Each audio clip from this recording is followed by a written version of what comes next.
Dear viewers अस्सलाम वालेकुम। अक्सर ये देखने में आया है कि वालिदैन और बच्चे इस बात को लेकर परेशान होते हैं कि अपने बेहतरीन मुस्तकबिल के लिए वो किस सब्जेक्ट का इंतखाब करें।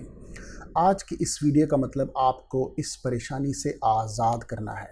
आपको ये डिसीजन करने के लिए किसी दूसरे के मशवरे की बहुत ज़्यादा ज़रूरत ना पड़े और आप ख़ुद ये डिसाइड कर सकें कि कौन सा सब्जेक्ट मुझे या मेरे बच्चे को चूज़ करना है फॉर हिज और हर बेटर फ्यूचर। दो चीज़ें हमने इस वीडियो में समझनी है। पहले तो ये कि सब्जेक्ट का हमारी कामयाबी में कितना रोल है, ये कितना इन्फ्लुएंस करता है। ऑफ कोर्स ये इन्फ्लुएंस करता है, लेकिन किस हद तक करता है हमने ये समझना है ताकि डिसीजन में आसानी हो सके। और दूसरी चीज़, वीडियो के दूसरे हिस्से में मैं आपको बताऊंगा कि आज जो स्टूडेंट अपनी यूनिवर्सिटी एजुकेशन शुरू करना चाहता है तो वो मार्केट में जॉब के लिए या परफॉर्म करने के लिए 4 to 5 ईयर्स लेटर मार्केट में आएगा। तो उस वक़्त किन सब्जेक्ट्स में ज़्यादा मांग होगी ताकि वो अपने आप को बेहतरीन तौर पर क्विकली एडजस्ट कर सके। पहला हिस्सा, जैसे कि मैंने कहा कि सब्जेक्ट का रोल क्या है। ठंडे दिमाग से ज़रा सोचिए, आप पेरेंट्स और बच्चे भी, ज़िंदगी का कोई ऐसा सब्जेक्ट, कोई ऐसा शोबा आपको नज़र आता है जिसमें आपको कोई मशहूर कामयाब शख्स ना मिलता हो? शायरी हो, डांस हो, म्यूज़िक हो, सिंगिंग हो, ड्रामा राइटिंग हो, साइंस हो, बायोटेक्नोलॉजी का सब्जेक्ट हो, इंजीनियरिंग का सब्जेक्ट हो, केमिस्ट्री हो, या अदब का कोई सब्जेक्ट हो, बिज़नेस हो। इवन आप अपने शहर में देखिए कि हज़ारों लोग जो हैं वो हमारे मुल्क में मोर देन 2000 लोग हर साल तकरीबन डॉक्टर बनते हैं। लेकिन कितने डॉक्टर हैं जिनको आप लाहौर में जानते हैं, जिनको पूरा लाहौर जानता है? कितने प्रोफेसर हैं किसी भी ख़ास सब्जेक्ट को जिन्हें पूरा लाहौर या पूरा फैसलाबाद या पूरा इस्लामाबाद जानता है? हर फील्ड के अंदर ऐसे चंद बिजनेसमैन, ऐसे चंद प्रोफेसर्स, प्रोफेशनल होते हैं जिन्हें पूरा शहर जानता होता है। टीवी में सैकड़ों एक्टर्स आते हैं, सैकड़ों न्यूज़कास्टर, एनालिस्ट आते हैं, लेकिन आप किसी चंद एक होते हैं हर शोबे के अंदर जिन्हें आप कामयाब कहते हैं, जो कामयाबी की डेफिनेशन पे पूरे उतरते हैं। हमने कभी नहीं चाहा कि हमारा बच्चा शायर बने, लेकिन बहुत कामयाब शायर हैं, ऐसे शायर गुजरे हैं जिनका ज़िंदगी भर नाम रहेगा। हम कभी भी नहीं चाहते कि हमारा बच्चा ड्रामा राइटिंग लिखे, लेकिन ड्रामा जो है लिख कर ना सिर्फ माशरे की जहन साजी की जा सकती है, बहुत बड़ी कंट्रीब्यूशन की जा सकती है, बल्कि इससे बहुत ज़्यादा पैसे भी कमाए जा सकते हैं, कामयाब भी हो जा सकता है। तो बहुत सारे ऐसे शोबे हैं जिनकी तरफ हमारा ध्यान नहीं है। तो ये कैसे डिसाइड करें कि हमारा बच्चा किस सब्जेक्ट में जाए? ये सिर्फ़ और सिर्फ बच्चा खुद डिसाइड कर सकता है, बच्चे के पेरेंट्स डिसाइड कर सकते हैं, या उसके स्कूल टीचर डिसाइड कर सकते हैं, जो एक बहुत लंबे अरसे तक बच्चे को ऑब्ज़र्व करते हैं कि उस बच्चे का इंटरेस्ट किस चीज़ में है, उस बच्चे की कैपेबिलिटी क्या है। वो बच्चा बहुत ज़्यादा इंटेलिजेंट हो सकता है, लेकिन हो सकता है वो अपनी बात को अच्छे से कन्वे ना कर सकता हो। वो बहुत ज़्यादा अच्छे से कन्वे करने वाला हो सकता है, वो बहुत ज़्यादा क्रिएटिव हो सकता है, लेकिन हो सकता है चुपचाप रहने वाला हो। एक ऐसा बंदा जो बहुत ज़्यादा क्रिएटिव है लेकिन चुपचाप रहने वाला है, हो सकता है एज ए प्रोफेसर वो इतना कामयाब ना हो। तो हमें ये देखना होगा कि उस बच्चे का इंटरेस्ट किस चीज़ में, उसकी कैपेसिटी क्या है, और उसकी शख्सियत को, उसके एटीट्यूड कैसा है, उसके एटीट्यूड को कौन सा सब्जेक्ट सूट करता है। बिज़नेस सूट करता है, या कोई सरकारी जॉब सूट करती है, या कुछ साइंटिफिक, या हो सकता है वो बहुत अच्छा लॉयर बन सके, बहुत अच्छा वकील बन सके। अब एक ऐसा बच्चा जो अपनी बात को अच्छे से कन्वे नहीं कर सकता, वो बहुत इंटेलिजेंट है, एक्स्ट्राऑर्डिनरी इंटेलिजेंट है, वो बहुत अच्छा इंजीनियर हो सकता है, लेकिन अच्छा वकील नहीं हो सकता। तो ये सारी चीज़ें हमें देखनी होगी। तो पेरेंट्स की ये रिस्पॉन्सिबिलिटी है कि वो बच्चे का अपनी पसंद के सब्जेक्ट की तरफ माइंड सेट ना करें, बल्कि उस बच्चे के पोटेंशियल और उसके इंटरेस्ट को देखते हुए, उसकी काबिलियत को, उसके एटीट्यूड को देखते हुए उसके लिए सब्जेक्ट चूज़ करें। टीचर्स के साथ, उसके साथ ज़रूर मशवरा करें कि इस बच्चे को आप बताएं कि ये किस में अच्छा चल सकता है, और उस बच्चे का इंटरेस्ट भी देखें। तो सबसे पहली चीज़ जो होती है, कोई भी शख्स किसी भी प्रोफेशन में बेहतरीन परफॉर्म कर सकता है, कामयाब हो सकता है, दूसरों से बहुत आगे निकल सकता है, बहुत सारा नाम कमा सकता है, सोसाइटी में कंट्रीब्यूट कर सकता है, बहुत सारा माल भी बना सकता है, हलाल ऑफ कोर्स, अगर वो उसमें दूसरों से बेहतरीन परफॉर्म करे। और अगर उस शख्स को, जिसको आपने ज़बरदस्ती डॉक्टर बनने पर मजबूर कर दिया और उसका इंटरेस्ट ही नहीं था इस चीज़ में, वो सुई चुभते हुए नहीं देख सकता किसी को, या सर्जरी करते हुए उसके हाथ कांपते हैं, तो वो किस तरह से शहर का बेहतरीन सर्जन बन सकता है? हालांकि वो इंटेलिजेंट भी था, एक्स्ट्रॉर्डिनरी भी था। सही। तो इन चीज़ों को हमें देखना होगा, तभी हम कामयाब प्रोफेशनल बच्चों को पैदा कर सकेंगे, राइट। तो ये पहला कंपोनेंट है। अब दूसरा कंपोनेंट ये है कि कौन सा सब्जेक्ट है जिसका 4, 6, 8 साल बाद जो है वो मार्केट वैल्यू होगी। देखें, ये सच है कि ऐसे सब्जेक्ट्स होते हैं जिनकी डिमांड ज़्यादा होती है। डिमांड ज़्यादा होने का मतलब ये है कि उस सब्जेक्ट में there will be more jobs, more opportunities. लेकिन वो अपॉर्चुनिटीज़ में वो जो लोग अपॉर्चुनिटीज़ को अवेल करेंगे, उनके अंदर दो तरह के लोग होंगे। एक वो जो सक्सेसफुल समझे जाएंगे, जो लीडिंग रोल्स प्ले करेंगे, और दूसरे वो जो बस रूटीन की जॉब करेंगे। किसी भी सब्जेक्ट को उठा के देख लीजिए, ऐसा ही होगा। 3 सब्जेक्ट्स हैं जो इंसान का मुस्तकबिल तय करेंगे, जो आने वाली ज़िंदगी में बहुत ज़्यादा रोल प्ले करेंगे, जिनके अंदर चीज़ों की बहुत ज़्यादा डिमांड होगी। डिमांड मीन्स जॉब अपॉर्चुनिटीज़ होंगी, लेकिन जो जिस तरह की कामयाबी आप देख रहे हैं वो तभी होगी अगर बच्चा उसमें इंटरेस्ट रखता है, उसका एटीट्यूड वैसा है, उसकी कैपेबिलिटी अगर ऐसी है। तो मेरे कहने पे आपने उस बच्चे को ये सब्जेक्ट नहीं चूज़ करके देना अनलेस कि उसका इसमें इंटरेस्ट हो, अनलेस कि उसका एटीट्यूड वैसा है। तो पहले जिस सब्जेक्ट की मैं बात करना चाहता हूँ वो है बायोइन्फॉर्मेटिक्स एंड बायोटेक्नोलॉजी। बायोटेक्नोलॉजी क्या है? किसी भी लिविंग ऑर्गेनिज्म को, चाहे वो माइक्रो ऑर्गेनिज्म हो, छोटा खुद भी नहीं जानदार हो, प्लांट हो, एनिमल हो, जब हम उसको मॉडिफाई करते हैं क्लासिकल तरीके से, क्लासिकल तरीका जैसे हमने जो डॉग्स हैं, इनकी बहुत सारी पेट्स की स्पीशीज़ उनकी ब्रीडिंग करवा के डेवलप की हैं। बहुत सारी जो गाय भैंस हैं इनकी हमने ब्रीडिंग करवा के हॉर्सेस की वैराइटीज़ डेवलप की हैं। ये भी बायोटेक्नोलॉजी है। तो ये इसको हम कहते हैं क्लासिकल बायोटेक्नोलॉजी। आप घर में रोज़ दही बनाते हैं तो उसमें आप जो जाग लगाते हैं वो एक्चुअली बैक्टीरिया होते हैं। तो वो बैक्टीरिया जो हैं वो, तो जो हम घर में दही लगाते हैं उसको बनाने में और जो नेस्ले वाली दही बनाते हैं उसको बनाने में फ़र्क है। उन्होंने उसका साइंटिफिक प्रोसेस को ऑप्टिमाइज़ किया है and they use same way but they produce better quality yogurt, of course, जो खट्टा नहीं होता, मीठा होता है। तो ये क्लासिकल बायोटेक्नोलॉजी है। एक मॉडर्न बायोटेक्नोलॉजी है जिसका आगाज़ हुआ था 1953 के बाद, जब जेम्स वाटसन ने जेनेटिक बेसिस डिस्कवर की थी। मैं जो कुछ भी हूँ, जितने भी जानदार हैं, जितने भी लिविंग ऑर्गेनिजम्स अर्थ के ऊपर हैं, उनकी जितने भी फीचर्स हैं, चाहे वो अच्छे हैं चाहे वो बुरे हैं, डिजीज़ेस, पैथोजेनिसिटी, जहर फैलाना, या कोई भी उनकी जो खूबियाँ हैं, खूबसूरत होना, ज़हीन होना, बड़े कद का होना, ताकतवर होना, ये सारी फीचर्स हमारा डीएनए कंट्रोल करता है। और डीएनए पर वो फैक्टर्स हैं, हम उनको जीन्स कहते हैं। तो हर चीज़ को जो है वो जीन्स कंट्रोल करते हैं।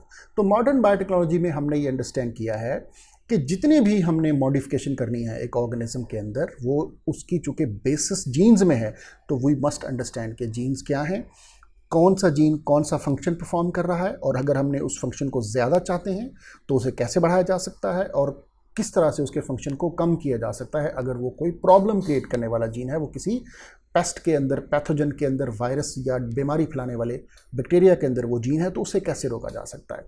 तो इसको हम कहते हैं कि ये मॉडर्न बायोटेक्नोलॉजी है। बायोटेक्नोलॉजी ने, मॉडर्न बायोटेक्नोलॉजी ने और क्लासिकल बायोटेक्नोलॉजी ने पिछले कुछ अरसे में हमें क्या दिया है, हमें ये जानने की ज़रूरत है कि इस सब्जेक्ट ने सोसाइटी को क्या दिया है। जितने भी लिविंग ऑर्गेनिजम्स जिनसे आप कोई भी फ़ायदा लेते हैं, चाहे आप उनका दूध पीते हैं, चाहे आप उनका गोश्त खाते हैं, ब्रायलर, आपकी गाय भैंस, आपके जानवर, आपके कपास, आपकी गंदम, आपके चावल, आपका गन्ना, आपका चौंसा, आपका अनवर रटोल, आपका जो है सरगोदे वाला किन्नू, ये सब बायोटेक प्रोडक्ट्स हैं। Either they were produced through classical biotechnology और they were produced through modern biotechnology. ये जो देसी चावल जिसकी हम खीर बनाते हैं, ये बायोटेक्नोलॉजी की प्रोडक्ट्स है। Eerie 6, eerie 9 they were developed in Philippine, Manila. इसके अलावा जितनी भी दूसरी चावल की वैरायटीज़ हैं, कोई जो लीमू है जो आप घरों में इस्तेमाल करते हैं, ये कुदरती तौर पर पैदा होता है, लेकिन किन्नू, ऑरेंज, मौसमी, माल्टा, ग्रेप फ्रूट, जितनी भी मीठी वैरायटी हैं, ये सारी मैन मेड हैं, इंसानों ने ब्रीडिंग्स के थ्रू डेवलप की हैं। जो सरगोदे वाला किन्नू है, it was developed in San Francisco, it took around 50 years to develop it, right. तो ब्रायलर चिकन जो आप खाते हैं, इसके अलावा और बहुत कुछ जो भी है, जितने भी ऑर्गेनिजम्स हैं। अब आ जाएं आप डिजीज़ के ऊपर। कैंसर एक बहुत बड़ी बीमारी है हमारे माशरे में। इसके अलावा बहुत सारे हार्ट के प्रॉब्लम्स हैं, डायबिटीज़ का जो है, आपके जो हेपेटाइटिस की डिजीज़ है, इन सब के जो ड्रग्स हैं और जो इनके बहुत सारी जो वैक्सीन्स हैं। अभी जो कोरोना वायरस आया, इसकी वैक्सीन अगर डेवलप होगी तो बायोटेक्नोलॉजी डेवलप करेगी। तमाम वैक्सीन्स जो हैं वो आइदर क्लासिकल और थ्रू मॉडर्न बायोटेक्नोलॉजी डेवलप की गई हैं। This is what biotechnology is.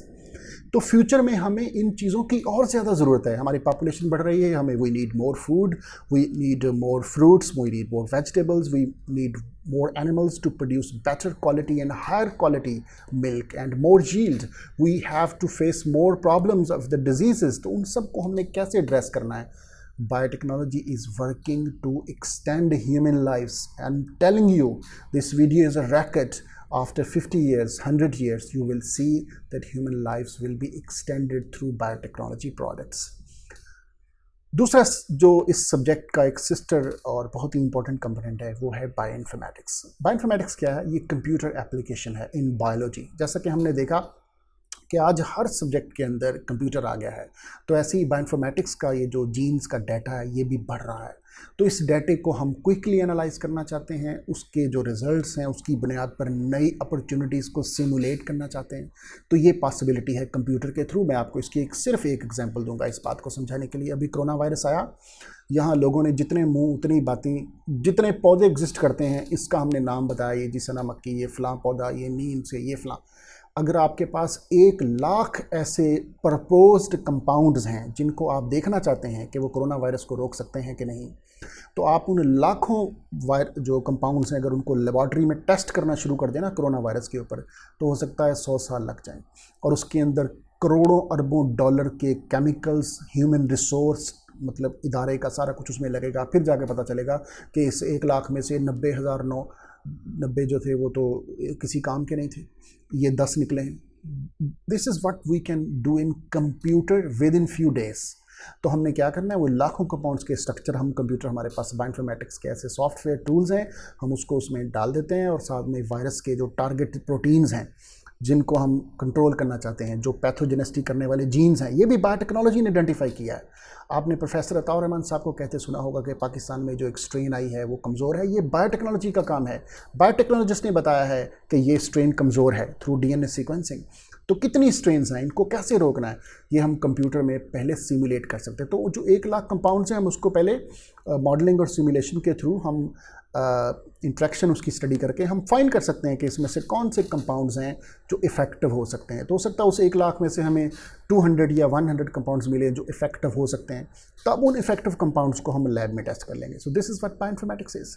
तो बायोइन्फॉर्मेटिक्स बेस्ड जो है वो स्टोरेज सेल्स के अंदर बहुत सारी इंफॉर्मेशन को और बहुत सारे दूसरे प्रोसेस को क्विकली हम कर सकते हैं। बायोइन्फॉर्मेटिक्स की बहुत ज़्यादा मांग है। बायोइन्फॉर्मेटिक्स का जो सब्जेक्ट है वो तमाम लाइफ साइंसेस के जो शोबे हैं उनके अंदर डाटे को एनालिसिस और उन डाटे के लिए बायोलॉजिकल डाटे को एनालाइज करने के लिए और उसके टूल्स डेवलप करने के लिए इसकी ज़रूरत है। इसका स्टार्टअप्स जो हैं वो कंपनीज लॉन्च की जा सकती हैं, स्टूडेंट्स खुद लॉन्च कर सकते हैं। लेकिन बात वही है कि हर किसी ने कंप्यूटर पढ़ा था, लेकिन बिल गेट्स जो था वो कंप्यूटर वाला बना। पूरी दुनिया में आज billions and billions and billions of dollars वो इस चीज़ से कमा रहा है। तो बात वो होगी कि अगर आपको इसमें इंटरेस्ट है, आपकी कैपेबिलिटी और आपको वो काम आता है, तो वो बात बनेगी। ठीक है। So that was about the bioinformatics and biotechnology. तो लाइफ साइंसेज में जितने भी सब्जेक्ट हैं, बॉटनी है, ज़ूलॉजी है, माइक्रोबायोलॉजी है और दूसरे तमाम सब्जेक्ट जो हैं वो बायोटेक्नोलॉजी के बगैर नहीं चल सकते। उन सब्जेक्ट्स के अंदर जिन लोगों ने बायोटेक्नोलॉजी को अडॉप्ट किया है वो आगे चले जाएंगे, जिन्होंने अडॉप्ट नहीं किया वो पीछे रह जाएंगे। I am really sorry I am saying this, but this is fact. Animal biotechnology बन जाएगी ज़ूलॉजी, प्लांट बायोटेक्नोलॉजी बन जाएगी बॉटनी, माइक्रोबियल बायोटेक्नोलॉजी बन जाएगी। इसकी एग्जांपल है हमारे पास। मैंने आपको बताया कि जितनी प्लांट्स आप देख रहे हैं मॉडिफाइड, आप कोई एक प्लांट, चाहे वो गंदम, चावल, कोई भी आप वेजिटेबल, फ्रूट्स जो भी आप खाते हैं, सब मॉडिफाइड हैं थ्रू क्लासिकल बायोटेक्नोलॉजी। और अभी इस वक्त ज़माना आ गया है मॉडर्न बायोटेक्नोलॉजी का, क्योंकि जो क्लासिकल बायोटेक्नोलॉजी वो बहुत टाइम टेकिंग है, 50 साल 20 साल लग जाते हैं एक वैरायटी डेवलप करने में। लेकिन मॉडर्न टेक्नोलॉजी में हम क्विकली वैरायटी डेवलप कर सकते हैं, उसकी निस्बत कम वक्त में डेवलप कर सकते हैं। So that is the benefit of this subject. बहुत जल्द नेक्स्ट 2 और 3 ईयर्स पाकिस्तानी गवर्नमेंट को इस चीज़ का एहसास है। पाकिस्तान में इवन हमारे फैसलाबाद में जो है वो बायोटेक्नोलॉजी पार्क्स बनने वाले हैं, जहां बायोटेक्नोलॉजी जो बेस्ड प्रोडक्ट्स हैं उनको प्रमोट करने के लिए जो है वो काम किया जाएगा। दूसरा जो इम्पोर्टेंट सब्जेक्ट है, जो हमारी ज़िंदगियां बदलेगा, जो हमारे मुस्तकबिल जिस पे डिपेंड करेगा, वो नैनो टेक्नोलॉजी है। नैनो टेक्नोलॉजी में हम क्या करते हैं, हम किसी भी मटेरियल को नैनो स्केल पे कन्वर्ट कर लेते हैं यूजिंग सम केमिकल और physical methods. When we transform that material into nano material, तो नैनो मटेरियल की प्रॉपर्टीज़ अपने ओरिजिनल जो उसका पेरेंट मटेरियल होता है उससे बहुत ज़्यादा डिफरेंट होती हैं and sometimes they are very useful. ऐसा कोई फील्ड नहीं है जिसमें नैनो मटेरियल्स की एप्लीकेशन ना हो, चाहे वो इन्वायरमेंट हो, चाहे वो फूड हो, चाहे वो एग्रीकल्चर हो, चाहे वो इंडस्ट्री हो, कार बनाना हो, मोबाइल फ़ोन्स बनाना हो, टेलीकॉम, सैटेलाइट्स बनाना, इवन जो हम चांद और स्पेस पर बेस बनाने वाले हैं और इसमें मरीख पर हम कॉलोनी बनाने वाले हैं, possibly we will start in 2035। उस कॉलोनी में जितना मटेरियल इस्तेमाल होगा, most of it should be nano material.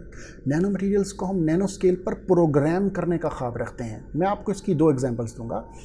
एक मटेरियल है जिसको हम कहते हैं ग्राफीन, वो कार्बन बेस्ड नैनो मटेरियल है। उस मटेरियल की प्रॉपर्टी ये है कि वो स्टील से कई गुना ज़्यादा मजबूत होता है और स्टील से कई गुना लाइट वेट होता है। तो इमेजिन कीजिए कि एक ऐसी चीज़ जो लाइट वेट हो और स्ट्रांग हो, और अगर हम इससे एरोप्लेन्स, शिप्स और गाड़ियाँ बनाएं तो वो कितनी फ्यूल एफिशिएंट होगी।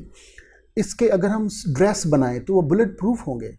तो इस तरह की चीज़ें, इसका अगर हम रोबोट्स बनाएं, अगर हम इसकी कंस्ट्रक्शन बनाएं, तो एक ख्वाब है कि हमें ग्राफीन को मास स्केल पर प्रोड्यूस करने के मेथड इस्टेब्लिश करने हैं थ्रू नैनो टेक्नोलॉजी, और वो मटेरियल को हम यूज़ कर सकेंगे फ्यूचर में सब किस्म की चीज़ें बनाने में, चाहे वो मोबाइल फ़ोन्स हों, चाहे वो इलेक्ट्रॉनिक्स हों, चाहे वो एरोप्लेन्स हों, शिप्स हों, हमारी बिल्डिंग्स हों, हमारी ड्रेस हों, all of it should be made of graphene और अ मटेरियल लाइक दैट जो मजबूत हो और लाइट वेट हो, राइट। एक दूसरी चीज़, एक ख्वाब है जो मेरे माइंड में है, फ्यूचर में हम नैनो रोबोट्स बना लेंगे, प्रोग्राम्ड नैनो मटेरियल्स।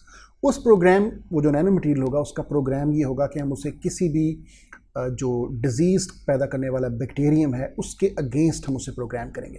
तो जब आपको इस नैनो मटेरियल का इंजेक्शन लगेगा तो वो आपकी ब्लड में जाके टारगेट स्पेसिफिकली सिर्फ उन माइक्रो ऑर्गेनिज्म को किल करेगा। तो हमें एंटीबायोटिक्स की ज़रूरत नहीं होगी, हमें उस नैनो मटेरियल के ज़रिए ही और बाद में वो नैनो मटेरियल हम उसको रिकवर कर लेंगे ब्लड से, वन वे और अनदर वे। तो इस तरह की चीज़ें हम फ्यूचर में करना चाहते हैं, तो ये नैनो टेक्नोलॉजी से होंगी। Nano technology is a marvellous subject. ये इंसान के मुस्तकबिल को बिल्कुल बदल के रख देगा, जिस तरह से अब तक बहुत सारी चीज़ों ने हमारी आंखों के सामने बदला है, जैसे स्मार्टफोन्स और कंप्यूटर्स ने बदला है। तीसरा सब्जेक्ट जिस पर हमारा जो मुस्तकबिल है वो आज से भी ज़्यादा मजबूती से डिपेंड करेगा, वो होगा आर्टिफिशियल इंटेलिजेंस। आर्टिफिशियल इंटेलिजेंस और इसके रिलेटेड सब्जेक्ट्स जो हैं, इसमें रोबोटिक्स आता है, इसमें computer science of course, software engineering, micro electronics, ये सारी चीज़ें आर्टिफिशियल इंटेलिजेंस में आती है। इंसानों ने ऐसे रोबोट्स बनाने शुरू कर दिए हैं जिनके जो कैलकुलेशन जो है उनका, जो हम ब्रेन तो नहीं हम कहेंगे, हम उनका प्रोसेसिंग सिस्टम कह लें, वो ह्यूमन ब्रेन के रेप्लिका के तौर पर बना रहा है। ह्यूमन ब्रेन्स के अंदर न्यूरॉन होते हैं और हमारे जितने भी डिसीजंस होते हैं, तो जितनी हमारी थिंकिंग और कैलकुलेशन की एबिलिटी होती है वो न्यूरल नेटवर्क की बुनियाद पर होती है। तो अब जो लेटेस्ट जो रोबोट्स बनाए जा रहे हैं वो न्यूरल नेटवर्किंग, हम उसको आर्टिफिशियल न्यूरल नेटवर्क कहते हैं। तो आर्टिफिशियल न्यूरल नेटवर्क बेस्ड जो है हम उनको उससे आर्टिफिशियल इंटेलिजेंस डिज़ाइन कर रहे हैं। देखिए, putting together biotechnology, nano technology and artificial intelligence, हम फ्यूचर में, not very long future, in next 10 years, हम ऐसे इंटेलिजेंट रोबोट्स बनाना चाहते हैं जो हमारा काम करेंगे। प्रोग्राम्ड नैनो मटेरियल्स के अंदर उस रोबोट के अंदर ये एबिलिटी होगी कि हम उस रोबोट के अंदर एक प्रोग्राम इंस्टॉल कर देंगे जिससे वो इंजीनियर का काम करेगा, हम माइनिंग का काम करेगा, उसके अंदर हम प्रोग्राम इंस्टॉल कर देंगे, वो सर्जरी कर सकेगा। वो रोबोट अगर लाहौर में बैठा है, I mean it's intelligent robot, for example Mayo hospital has one that robot, और बहुत ही कोई सेंसिटिव सर्जरी है तो अमेरिका में एक बैठा डॉक्टर उस रोबोट के साथ ऑनलाइन कनेक्ट होगा, दिमाग उस प्रोफेसर का होगा, उस डॉक्टर का, लेकिन वो रोबोट सर्जरी करेगा, आई मीन ऑनलाइन वे से। तो इस तरह से वो रोबोट टीचिंग भी कर सकता है। इसकी तरह वो रोबोट जो है बहुत सारे काम जो हैं सिक्योरिटी के और बहुत सारी दूसरी चीज़ों को इंसानों से बेहतर परफॉर्म कर सकेगा। जैसे मैं कह रहा था कि हम फ्यूचर में स्पेस में जाना चाहते हैं, तो जो मार्स और चांद पर हम बेस बनाना चाहते हैं, मार्स पर या मरीख पर हम कॉलोनी बनाना चाहते हैं, इसमें जो इनिशियल कंस्ट्रक्शन का काम है, क्योंकि इंसान के लिए तो वहाँ काम करना मुश्किल है, हम वो इन रोबोट से करवाएंगे। ये रोबोट्स किस तरह से काम करेंगे, इंसानों के साथ किस तरह से कम्युनिकेट करेंगे, इस चीज़ के लिए हमें इंसानों की कम्युनिकेशन, इंसानों का न्यूरल नेटवर्क अंडरस्टैंड करने की ज़रूरत होगी। ये बायोटेक्नोलॉजी करेगी। उसके बाद हम ह्यूमन रोबोटिक इंटरफेस डेवलप करना होगा। ये bioinformatics, biotechnology and nano material के थ्रू होगा। देखें, अगर आपका कोई मिसिंग ऑर्गन, आपका कोई लिवर, किडनी अगर ख़त्म हो जाता है, तो हम नैनो मटीरियल बेस्ड वो किडनी डेवलप करेंगे।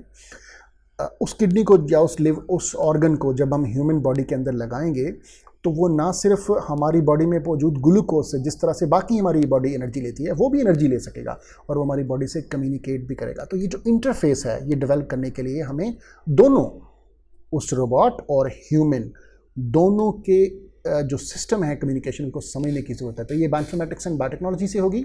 नैनो टेक्नोलॉजी, आर्टिफिशियल इंटेलिजेंस से वो रोबोट्स बनेंगे जिससे ह्यूमन्स के बहुत सारे मसाइल हल होंगे। मैं बात कर रहा था मरीख के ऊपर जो हमने कॉलोनी बनी, वहाँ कंस्ट्रक्शन का काम रोबोट्स करेंगे।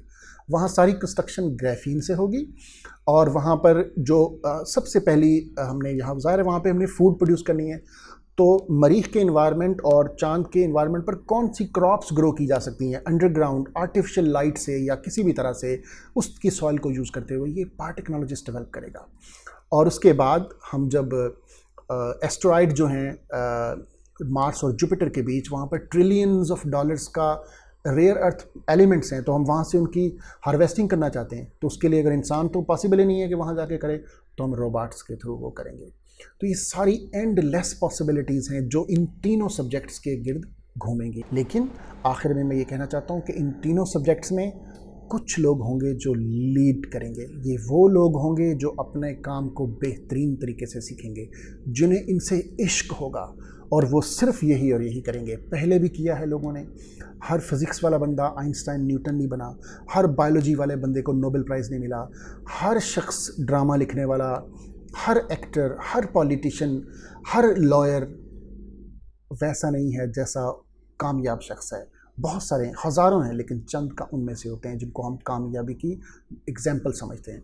तो उसके लिए हमें अपने काम से इश्क करना होगा, और वो तभी होगा अगर उसमें हमारा इंटरेस्ट हो। तो इसलिए फ्यूचर में लीडिंग रोल्स के अलावा बहुत सारी जॉब्स होंगी रूटीन की, अपनी ज़िंदगी जीने के लिए।